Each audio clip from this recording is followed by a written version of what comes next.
दिघ्याचे रहिवाशी सापडले कोंडीत, प्रतिज्ञापत्र नाही दिलं तर लगेच घरं सोडावी लागणार आणि दिलं तर सरकारची योजना लागू होणार नाही। दिघा अनधिकृत बांधकाम प्रकरणी 3 नगरसेवकांची पदं जाण्याची शक्यता, आयुक्त तुकाराम मुंढे आज घेणार निर्णय। आज राष्ट्रवादी काँग्रेसचा 17वा वर्धापन दिन, मुंबईत कार्यकर्ता मेळाव्याचं आयोजन, पक्षाध्यक्ष शरद पवार कार्यकर्त्यांना करणार मार्गदर्शन।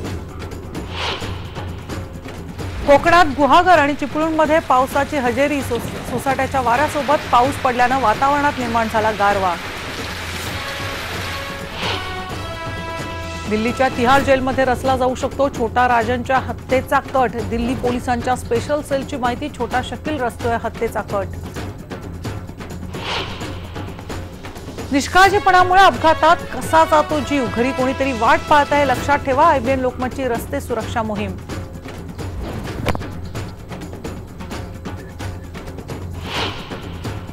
पंतप्रधान मोदी परदेश दौऱ्याहून परतले, विमानतळाबाहेर समर्थकांना भेटण्यासाठी अचानक थांबवली गाडी।